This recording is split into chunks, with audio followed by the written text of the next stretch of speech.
healthy body means a healthy mind, so you want to make sure your kids have a good lunch, giving them the nutrition and energy to perform well in school. And they'll get that with school lunches, but if you pack a lunch, you want to make sure it's packed with nutrition and flavor as well. And joining us to tell us more is Melinda Cecil, registered dietitian with the UMES Dietetics program at UMES, of course, and also mother of 4. So you've packed a lot of lunches, haven't you? Yes, I have, Lisa, and I thank you for having me here today to talk about having A+ lunches for this school year. Yeah, we want that. We want that A+.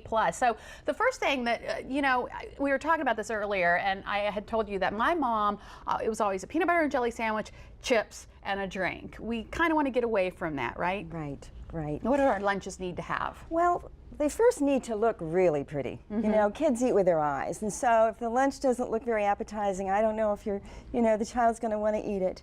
And also, of course, you want it to be convenient, you want it to be nutritious, and you want to get your child involved in making the lunch as well, because then if they have some ownership, they're more likely to eat something they either planned or helped prepare. And it's more than just asking them what they want in their lunches. You're saying, you know, we should actually have them help us make the lunches and pick the food. And absolutely. I mean, it can start with the list, going to the store, and then coming home. And ideally, everything should be really prepared maybe the night before, especially if it has to be cold.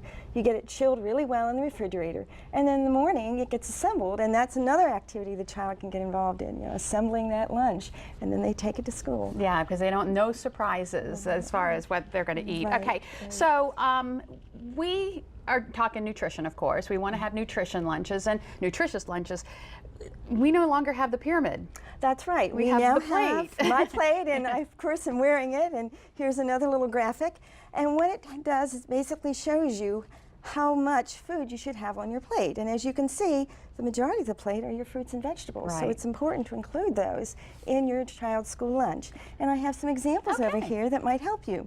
When it comes to vegetables, you've got a variety of things. And, you know, the tradition are carrots, I think, but you can put your broccoli in there and have a little dip in a small little container. I've got these traditional ants in the log that actually has several fruit groups. You've got your vegetables, you've got your fruit with your dried raisins, and you've got some protein with the peanut butter. Yeah, I know they love that. And if they're not really into the broccoli, but you think they'd like it, you just keep offering it, and maybe after 10 or 12 times they may decide to eat it one day. I know my kids, they'll eat broccoli as long as I give them the ranch dressing to dip it in. They love that. Right. So, I mean, that's okay, right? Yep, and there's low-fat varieties, so it gives a little fat, but not too much, and that's a good choice too. What about drinks? You know, they can get milk at school and juice and things like that. Should we pack those, or should they get them at school, or does it really matter? Well, I really, you know, calcium is a concern, and we're not getting enough calcium and vitamin D, and children are showing up low, actually. So milk, of course, which is fortified with vitamin D, is a wonderful choice. And but if they're not able to drink milk, which is true, or don't like it, there are other options. There are juices which are vitamin C and calcium fortified that can be packed.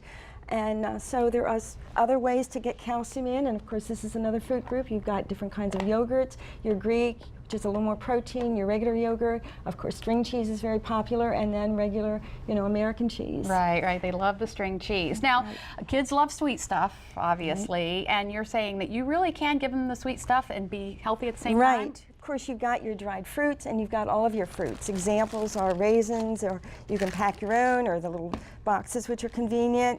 Pears are wonderful, and they're coming in season in the fall. Apples are great. Now, if your child's overwhelmed with an apple and likes those little apple wedges, well, what you do is they'll turn brown, which is pretty yucky, and the kid's going to turn off. But sprinkle it with a little lemon juice before you pack it. It'll stay nice. And that'll keep it fresh. That's right. That's interesting. I did not know that. You've also got the convenient fruit cups, and you've got bananas, of course, which are in their own package, which kids love, and grapes. And you also have the oatmeal cookies. And exactly. We've got all sorts of cereal bars, oatmeal raisin cookies, peanut butter. There are all sorts of ways. Oh, lots of good stuff. Of course, when it comes to protein, you've got your traditional protein, but you can pack hard-cooked eggs. You can pack either chicken or tuna.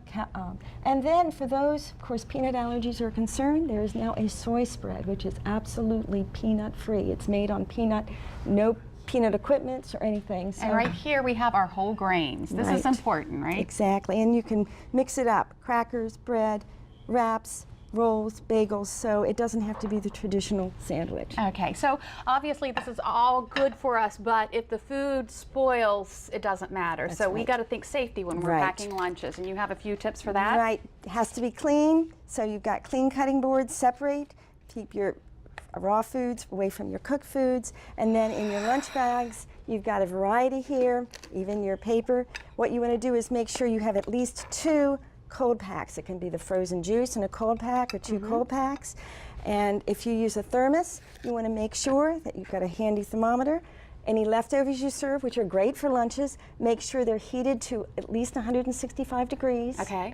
When you prepare your thermos, boil water, put water in it, heat it up for a few minutes, then pour that out. So you've heated the thermos, then you put your hot food in. Again, you test the temperature to make sure it's above 140. You know, and because I that's did not know that. That's very because interesting. that 40 to 140 is that danger zone, and that's Sure. when bacteria really like to grow. Yeah, yeah. Okay, now, one thing that you suggest is we make the lunches special. Now, I know I used to like to put little notes in the lunch boxes. And that is great. And you know, if you put it in the bottom or hide it somewhere, and the kid has to go through the entire lunch, so they're going to see everything they have to eat too. And you may have less coming back at the end of the day, and then you know your child has gotten good nutrition. Yeah. Well, thank you so much, very much. Melinda. A lot of information here, and of course, we'll have more information on our website, delmarvalife.com. Information on how you can pack a healthy lunch, including a couple of hands-on games to get your child involved. delmarvalife.com. Click on the Show tab. So you have your nutritious school lunches, but there's another way to keep your kids healthy. Up next on Delmarva Life, we'll tell you how your little ones can take advantage of a free vitamin program. It only takes a few simple steps to sign up. And later, the power of play, a new improved recess that's changing kids' lives. Delmarva Life, life at its best here on Delmarva.